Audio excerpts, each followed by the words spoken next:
저희가 있는 이 필리핀 이곳에 지금 12월 태풍이 지나가고 있는데요. 특별히 이 필리핀의 중부 비사야 그 일대에 태풍 소식이 들려옵니다. 오늘 새벽에 우리 선교사님들이 함께 합심해서 그곳의 안전, 특히 저지대 이 가난한 사람들이 많은 이 필리핀 땅에 하나님 은혜를 베풀어 주시기를 기도하고, 또 그곳에서 살아가고 있는 우리 동역자들을 위해 기도하는 시간을 가졌습니다. 하나님께서 은혜를 베풀어 주시고 지켜주시기를 바라면서 오늘 말씀 묵상 나누도록 하겠습니다. 기도하겠습니다. 하나님 감사합니다. 이 땅 필리핀에 지금 지나가고 있는 태풍 소식을 듣습니다. 모든 자연의 이 재해와 모든 것까지도 하나님의 주권 아래 싸우니 큰 피해 없이, 특별히 인명 피해 없이 지나가게 하시고, 그 지역에 사는 가난한 사람들이 이것으로 인하여 어려움 당하지 않도록 지켜주시고, 우리 태풍이 지나가는 지역의 우리 선교사님들 하나님께서 보호하여 주옵소서. 오늘 또 말씀 앞에 섭니다. 말씀하시고 은혜를 주옵소서. 예수님의 이름으로 기도합나이다. 아멘. 찬송입니다. 나의 기쁨 나의 소망 되시며 부르시겠습니다. 나의 기쁨 나의 소망 되시며 나의 생명이 되신 주, 밤낮 불러서 찬송을 드려도 을하신 마음 뿐일세. 나의 사모하는 선한 목자는 어느 꽃다운 동산에 양의 무리와 늘 함께 가셔서 기쁨을 함께 하실까. 길도 없이 거친 넓은 들에서 갈 길 못 찾아 애쓰며 이리저리로 헤매는 내 모양, 저 원수 조롱하도다. 주의 자비롭고 화평한 얼굴 모든 천사도 반기며 주의 놀라운 진리의 말씀에 천지가 와닿아도다. 나의 진정 사모하는 예수여, 음성조차도 반갑고 나의 생명과 나의 참 소망은 오직 주 예수 뿐일세. 아멘. 하나님의 말씀은 구약성경 사사기 1장 13절로 20절 말씀입니다. 1장 13절로 20절 말씀입니다. 13절입니다. 제사장들아, 너희는 굵은 배로 동이고 슬피 울지어다. 제단에 수종드는 자들아, 너희는 울지어다. 내 하나님께 수종드는 자들아, 너희는 와서 굵은 베옷을 입고 밤이 새도록 누울지어다. 이는 소제와 전제를 너희 하나님의 성전에 드리지 못하므로다. 너희는 금식일을 정하고 성회를 소집하여 장로들과 이 땅의 모든 주민들을 너희 하나님 여호와의 성전으로 모으고 여호와께 부르짖을지어다. 먼저 13절부터 14절 말씀을 잠깐 살피고 또 다음 구절로 들어가도록 하겠습니다. 어제 말씀에 이어서 지금 요엘 선지자가 이제 오늘은 제사장들에게 명하죠. 슬피 울지어다고. 어제 말씀을 통해서는 이 소비자들, 그러니까 곡식, 야채, 과일, 또 이런 포도원이라든가 무화과 그 농장이라든가 이런 곡식, 이런 또 채소, 이것을 소비하는 소비자들에게, 특별히 이 포도주에서 나오는 이 술을 먹는 그런 사람들에게 울라, 통곡해라 그렇게 말씀하시고 심지어는 또한 그 백성들에게 통곡하라. 그리고 이 농부는 생산자들입니다. 생산자들에게도 통곡하라. 왜 통곡이라고 했습니까? 바로 이 메뚜기 재앙을 그들이 당했다는 거죠. 그래서 슬피 울고 통곡이라고 했는데 오늘 말씀은 특별히 제사장들에게 슬피 울며 통곡하라고 합니다. 오히려 제사장들에게 하나님이 요구하는 그 통곡의 강도는 더 셉니다. 굵은 배로 동이고 슬피 울지어다. 배를 동이고 운다는 것은 아주 대금식일에나 있었던 명하신 그것입니다. 그 땅에 무슨 재앙이 임한다거나 그런 큰 죄를 회개해야 되거나 그런 국가적인 이 환란이 왔을 때 특별히 하나님께서 명하신 것이 바로 이런 배로 동이고 우는 것인데요. 이 제사장들에게 그 이유는 무엇입니까? 제사장들은 특별히 제단에 수종 들고 하나님께 수종 들은 자들이라고 말하는데 너희는 와서 굵은 베옷을 입고 밤새 누울지어다 이렇게 말합니다. 이유를 하나님께서는 소제와 전제를 너희 하나님 성전에 드리지 못한다는 것이죠. 왜 그렇습니까? 소제와 전제는 이 성물을 드리는 사람들이 가지고 와서 하나님 앞에 제사를 드리는데 이제 이 메뚜기가 다 먹어버리니까 곡식도 없죠. 그다음에 이 가축들 재물도 없죠. 그러니까 그것이 희귀해지니까 이제 하나님에 대한 성전 제사를 이제 가동을 멈춰야 돼요. 성전 제사를 드리지 못하는 거예요. 재물이 없어서 제사를 못 드리는 지금 이런 안타까운 상황이죠. 그래서 금식일을 정하고 이제 또 성회를 소집하고 장로들과 모든 주민들이 와서 그들을 어느 성회만이 아니라 이 성전까지 모이게 해서 하나님께 부르짖도록 명했다는 것이죠. 이만큼 지금 큰 재앙이 임했습니다. 이 자연의 재해가 임했습니다. 그것은 바로 이 메뚜기 때의 습격이죠. 하나님께서 이 메뚜기 때를 하나님께서는 예국의 군대 또 자기 군대라고 묘사할 만큼 아주 막강한 이 파괴력이 있습니다.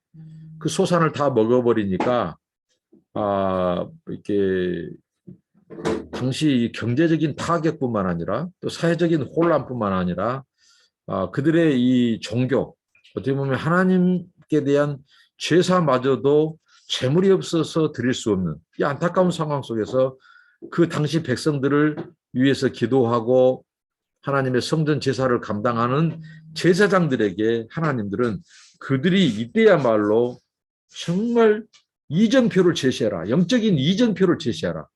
그러니까 이 시대가 어려울수록 환란이 올 수 있도록 하나님께서 누구를 먼저 찾냐면요. 제사장들을 찾습니다. 지도자들을 찾아요.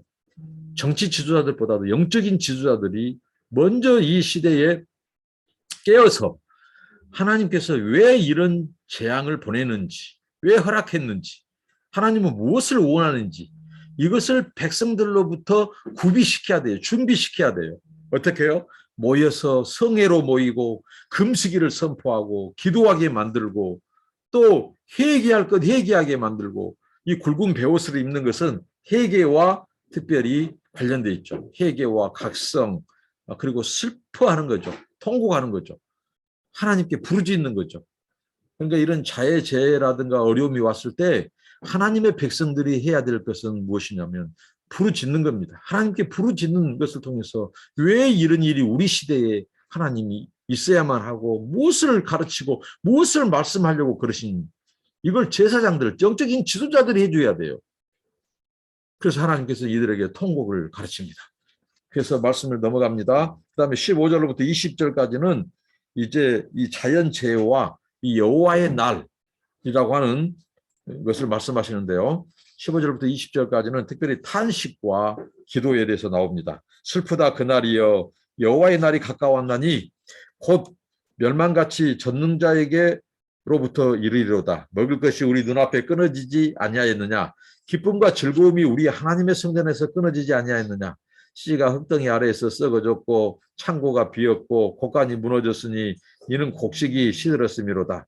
가축이 울부짖고 소떼가 소란하니 이는 꼴이 없음이로 양떼도 피곤하도다. 이렇게 말씀합니다. 자, 오늘 이 요엘 선지자가 슬프다 그날이여 하고 이제 그리 안 해도 이 메뚜기 때 재앙으로 말미암아 이 백성들이 이 소산이 초토화되고 굉장히 어려운데 여호와의 날을 이르렀다고 지금 경고한다는 거죠. 여호와의 날. 여호와의 날이 가까웠다. 근데 곧 멸망같이 젖는 자에게로부터 이르리로다. 그 여호와의 날이 누구에부터 임하냐? 바로 전능하신 하나님으로부터 임한다는 거죠. 근데 이 여호와의 날에 대해서 성경에 보면 저는 이 여호와의 날을 두 가지로 정리합니다. 나름대로. 첫 번째는 바로 하나님의 이 심판과 관련된 거예요. 재앙, 경고, 심판. 심판의 날. 하나님께서 재앙을 내리고 진노를 쏟고 할 것을 여호와의 날이라고 이렇게 표현하기도 하고요. 그 다음에 또 그 여호와의 날은 심판과 함께 동시에 무슨 날이냐면요. 구원의 날입니다.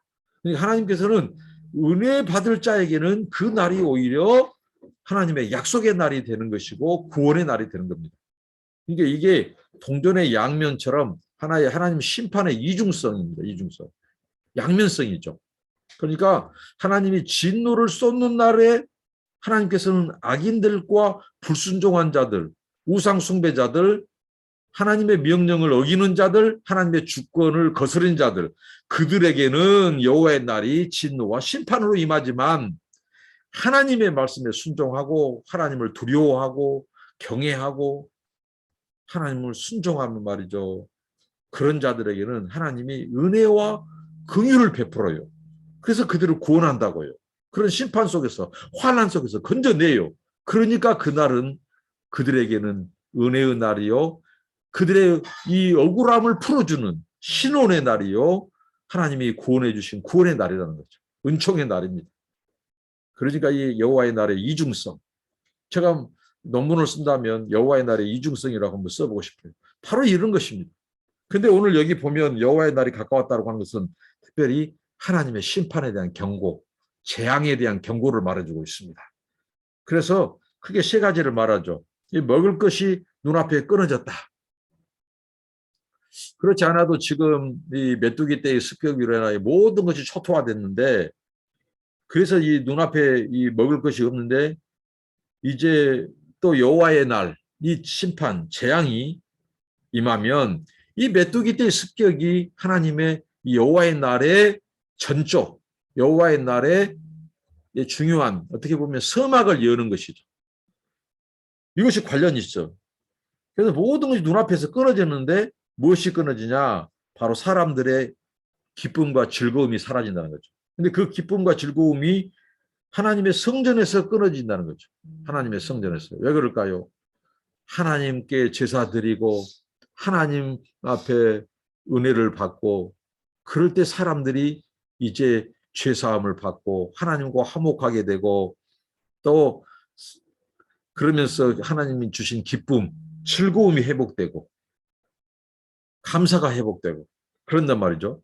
근데 이 성전 제사도 재물이 없어서 끊어지는 이 하나님의 이 여호와의 날, 심판의 날에는 재앙의 날에는 근다는 거죠. 그래서 사람들이 궁핍하게 돼요. 뿐만 아니라 씨가 흙덩이에서 썩어졌고 창고가 비고 자 씨가 이제 메뚜기 떼가 위에 자란 작물들은 메뚜기 떼가 다 먹어버리고 그리고 지금 심겨진 씨앗도 발화하기 전에 썩어버린다는 겁니다.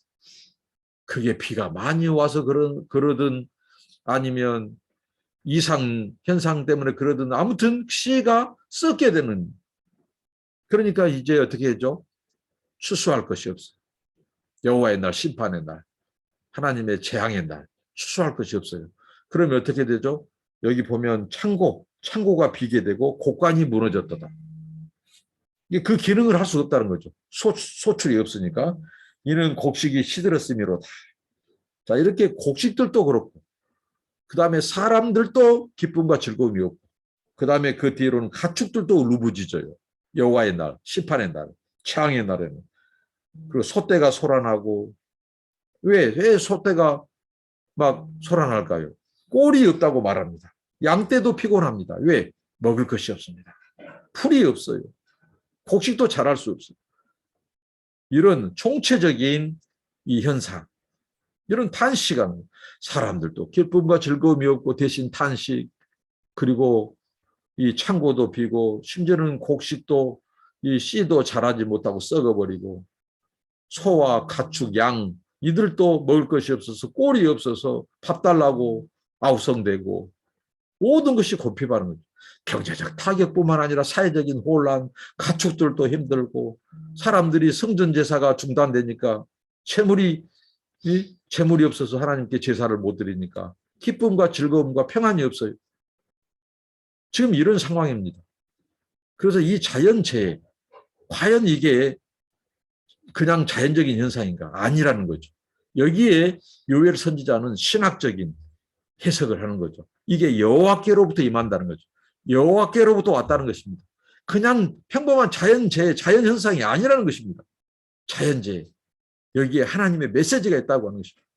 하나님께서 이 몰아닥친 윙윙거리면서 날아다니고 날아온 그 메뚜기의 날개에 실어져 있는 하나님의 메시지가 있다는 것입니다.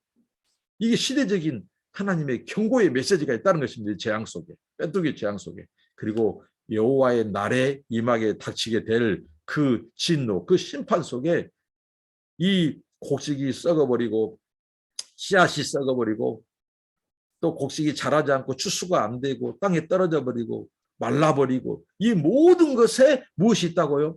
하나님의 메시지가 있다는 것입니다. 그 시대 백성들에게 주는 하나님의 경고의 메시지가 있다는 것입니다. 그 다음 구절입니다. 이제 19절 20절입니다. 여호와여 내가 주께 부르짖으오니 풀이 목장에 풀을 살랐고 불꽃이 들의 모든 나무를 살랐습니다. 들짐승도 주를 향하여 헐떡거리오니 시내가 다 말랐고 들의 풀이 불에 탔음입니다. 자, 이게 무엇입니까? 바로 이제 또 가뭄까지 닥치는 거예요. 극심한 가뭄. 그래서 곡식이 다 타버리고 풀들도 감목도 나무도 다 타버리고 이게 말라버린다는 거죠. 타버린다는 거죠. 이 가뭄에 극심한 가뭄. 자, 이런 상황 가운데서 해야 될 것이 무엇입니까? 바로 19절이죠. 여호와여 내가 주께 부르짖으오니. 하나님의 사람들, 하나님의 백성들이 이런 하나님께서 보내신 자연재해와 이런 재앙 앞에 할 일은 무엇입니까? 바로 그것은 부르짖는 것입니다. 하나님께 부르짖는 것입니다. 여러분, 우리에게 환란이 오고 어려움이 오고 이런 자연재앙이 오고 여호와의 날 이 하나님이 임하기 전에 우리가 해야 될 것은 뭐냐면 하나님께 부르짖는 것입니다. 하나님께 부르짖고 애쳐야 된다는 것입니다. 이 모든 문제가 세상을 다스리는 하나님으로부터 왔다면 그분에게 해결책도 있어요. 그분에게 이 솔루션이 있다고요. 그러니까 우리들은 기도해야 돼요. 부르짖어야 돼요. 평상시 기도 데시벨이 70이었다면 이 재앙의 날에는 120으로 높여서 150까지 높여서 기도해야 한다. 부르짖어야 한다는 거예요. 하나님 왜 이런 재앙을 오늘 우리에게 내렸습니까? 왜 이런 어려움을 허락했습니까? 그러면서 하나님이 무엇을 우리에게 가르치시려고 하시는지, 무엇을 원하시는지 하나님께 묻고 기도해야 한다는 거죠. 그 상황을 놓고 기도해야 돼요. 하나님, 목장의 풀도 모든 나무도 들짐승도 헐떡거립니다. 왜? 그들이 먹을 것들이 다 타버리니까. 나뭇잎, 풀 다 타버리니까. 가뭄에 바싹 타들어가니까. 그저 먹을 것이 없으니까 들짐승들도 주님을 향하여 헐떡거린다는 거예요. 주님을. 왜? 비가 내리지 않으니까. 자, 메뚜기 때 재앙과 습격이 있었죠. 그리고 곡식도 싹이 나지 않고 썩어버리죠. 씨를 뿌리면. 소출이 안 되죠. 거기에다가 성전 제사, 하나님의 이 종교적인, 이 정적인 부분도 스톱이 되어 있죠. 거기에다가 또 오늘 보니까 가뭄까지 극심하죠. 그러니까 이런 메뚜기 때 가뭄, 또 이런 모든 것들 것들이 바로 임했을 때 하나님의 백성들이 해야 될 것은 슬퍼하고 통곡하고 배를 동이고 통곡하고 또 모여서 통곡하고 하나님께 부르짖어 기도해야 한다는 것이죠. 지금 이것을 문제 해결책은 하나님께 있어요. 성경에 보면 인간의 죄 때문에 자연이 파괴되고 자연들도 고난을 받고 하는 것을 많이 가르치고 있죠. 그래서 우리 인간의 죄 때문에 이제 그 곡식도 우리가 이제 풀밭이 잡초투성이가 되고 가시와 엉겅퀴가 있고 이렇게 자연도 이제 우리 인간의 죄 때문에 고통을 받고 그렇습니다. 그런데 사도 바울이 로마서 8장 22절에 파괴된 자연이 신음한다고 말하죠. 왜 신음한다고 그래요? 그 자연들이 왜 신음하냐면요. 예수님이 재림하실 때 자기들도 압제해서 풀어진다고 알아요. 예수님이 재림할 때 이 자연 만물들도 새롭게 하나님이 새롭게 하고 구속한다. 이 리뎀션, 구속, 속량 다시 만유를 회복하신다는 거 알아요. 그러니까 그들이 이 신음과 탄식, 신음, 이 압제, 탄식 속에서 이 압제 속에서 탄식한다는 거예요. 신음을 토한다는 거예요. 그들도 예수님의 재림을 갈망해요. 심지어는 이 짐승들도 오늘 보면 이 가축들도 들짐승들도 주님을 향하여 헐떡거린다고 하잖아요. 헐떡거린다. 제발 비를 주시라고. 제발 우리의 신음을 들어주라고. 근데 오늘날 이 자연 짐승 맛도 못한 사람들이 많아요. 우리 예수님의 재림이 가까우고 예수님의 재림을 사모해야 되는데 세상의 탐욕과 탐심과 이런 죄를 짓고도 죄를 죄로 여기지 않고 돌이키지 않고 회개하지 않고 예? 정말 우리 예수님의 재림이 임박해서 그 구원의 날, 구속의 날, 여호와의 날이 가까웠음에도 불구하고 이런 짐승들도 하나님 우리에게 좀 비 좀 주시고 우리를 제발 이 압제 속에서 우리 신음을 들어달라고 이 짐승들도 들짐승들도 하나님 앞에 호소하고 그러는데 하나님을 바라고 애치고 기도해야 될 예? 사람들이 그렇지 않는다는 거죠. 여기에 이 요엘 선지자의 메시지가 또 숨겨져 있습니다. 하나님은 온 세상의 창조주시고 통치자요, 주권자요, 구원자이십니다. 오늘 우리 주변에서 일어나고 있는 이런 상황들, 코로나 이 바이러스, 팬데믹, 또 더군다나 오미크론의 등장, 이런 모든 상황 속에서 오늘 우리가 해야 될 것은 정신을 차리고 하나님 앞에 기도하는 거예요. 외치는 거예요. 부르짖는 거예요. 그럴 때 하나님께서 이제 이 하나님 자기 백성의 기도를 들으시고 하나님께서 이럴 때 하나님께서 응답하시고 메시지를 주시고 겸비케 하시고 그럴 때 겸비하게 될 때 하나님은 문제를 풀어주시고 그런 해법을 가지고 계십니다. 오늘 우리 가운데 어떤 어려움과 그런 상황이 있을지라도 우리가 할 것은 여호와께 부르짖는 것입니다. 기도하겠습니다. 하나님 어떤 어려움과 시련과 재앙이 올지라도 하나님 그것을 놓고 하나님 앞에 부르짖어 기도하게 하시고 우리 자신들을 돌아보게 하시고 하나님 아버지 그런 이 극심한 자연재해가 그냥 자연현상이 아니라 하나님께서 왜 보내시고 왜 허락하셨는지 하나님께 묻고 또 하나님의 이 통치와 주권과 하나님의 섭리를 발견하고 우리가 회개하고 하나님의 뜻을 찾고 얼굴을 구하고 하나님께 순종하는 저희들이 되게 하옵소서. 예수님의 이름으로 기도합니다. 아멘. 여러분 감사합니다. 축복합니다.